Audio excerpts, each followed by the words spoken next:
I'm here to talk about success. The first rule of success is to have a vision. You see, if you don't have a vision of where you go, and if you don't have a goal where you go, you drift around and you never end up anywhere. I mean, as you know, I was born in 1947 in Austria after the Second World War. So I was very fortunate that I stumbled onto my vision. And I didn't really like Austria when I grew up. I couldn't wait to get out of there.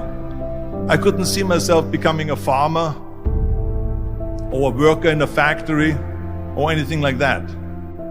Even though my parents wanted me to stay there and have a normal life. But that was their vision, not mine. My vision was totally different. I felt that I was born for something special, for something unique, for something big.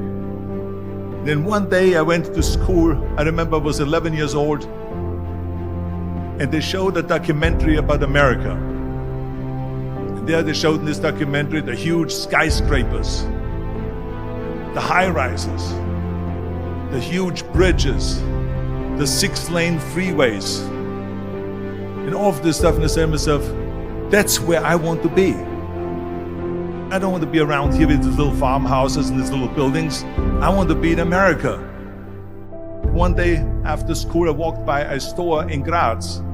So I went inside and I looked around, and then I saw a magazine. I saw a bodybuilding magazine that had Reg Park on the cover.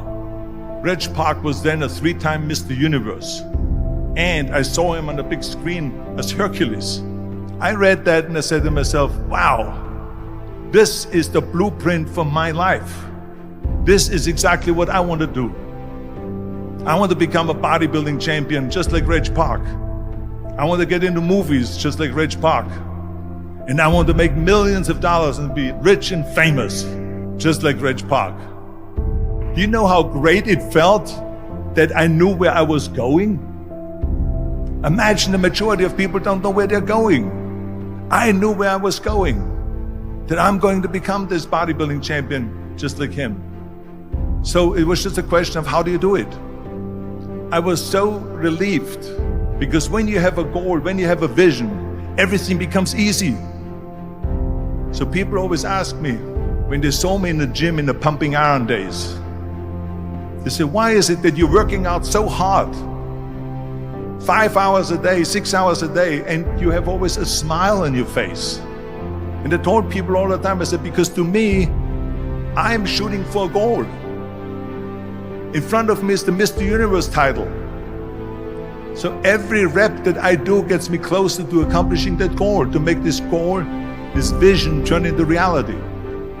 Every single set that I do, every repetition, every weight that I lift will get me a step closer to turn this goal into reality.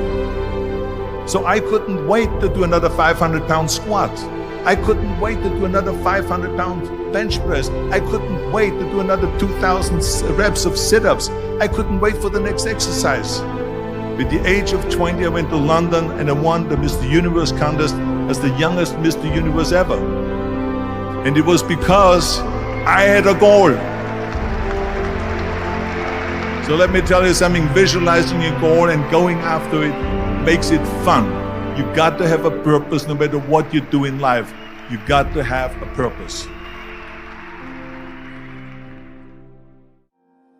74% hate their job in America. Now, this is not much different when you come to Europe. The majority of people don't like what they're doing, because they're really not doing it because they didn't have a goal and they followed this goal. They just aimlessly drift around, and then all of a sudden there's a job opening, so they get that job because you have to work. But then when you work, it's a chore. It's work. It's not fun. So if you think about, only a quarter of the people really enjoy what they're doing in life. That is unbelievable if you think about it. So I felt so blessed that I knew what I was doing. It's like a medical student that studies and knows he wants to become a doctor. You know where to go. And the same thing is also in politics. I remember that in politics, I had a very clear vision that I will be the leader of California. That's as far as I could go because I was not born in America, so I could not run for president. So being the governor of the fifth largest state, the largest state, the fifth largest economy in the world, was for me really the ultimate title, the ultimate accomplishment in politics. So even though people came up to me and says, why don't you go and run for something smaller, you're never gonna make it. I ran for governor, and then 2 months later I became governor of the state of California. Again, because I had a very clear vision what I'm gonna do with California. So that's rule number one, have a vision. Rule number two is, don't listen to the naysayers. Don't listen to the naysayers.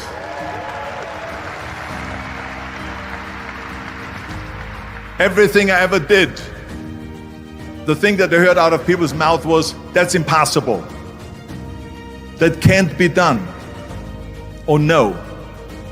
That is exactly what I heard, and of course I proved to the people that it can't be done. So whenever someone said to me, it can't be done, I heard, it can be done. When they said no, I heard yes. And when they said it's impossible, I heard, it is possible. I'm a strong believer of what Nelson Mandela said, that everything is always impossible until someone does it. Well, I'm gonna be the one, I said to myself, I'm gonna do it and I'm gonna show it to them. Maybe it has never been done before. That's perfectly fine with me. But I'm gonna do it. And I did not listen to the naysayers. It's all about the hard work that you put in. I said to myself, in bodybuilding I worked out 5-6 hours a day. I'm gonna do the same thing now for acting. And of course I went to college to study English. I studied the accent removal, acting classes, and all of this stuff, all day long. I worked and I worked and I worked. And within a short period of time, I made one movie called Hercules in New York, which of course went right into the toilet. But it didn't discourage me. I still had the same vision. And then all of a sudden I did Streets of San Francisco. I did Stay Hungry and Pumping Iron and The Villain. And then all of a sudden I was asked by Dino De Laurentiis and by Universal Studio to star in Conan the Barbarian. And after I did Conan the Barbarian, the director at the press conference said to the press, the director was John Milius.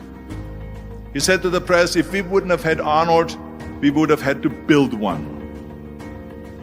So think about that. The very body that they said can never be sold because the time is wrong. A few years later, I'm doing Conan the Barbarian, and it was the #1 hit at the box office when it came out in the summer of '82. Think about that. And the director says, if we wouldn't have had his body, we would have had to build one. So all of a sudden, my body became an asset, not a liability. And the same thing was with Terminator. After we were finished filming Terminator, Jim Cameron said to the press, if Arnold wouldn't have had that accent and talked like a machine, I think the movie wouldn't have worked. So think about that. The body and the accent that they attacked was an asset. But I didn't listen to those losers. I didn't listen to them at all.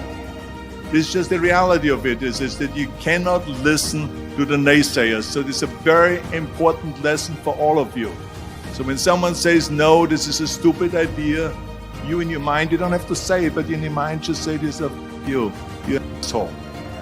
What do you know?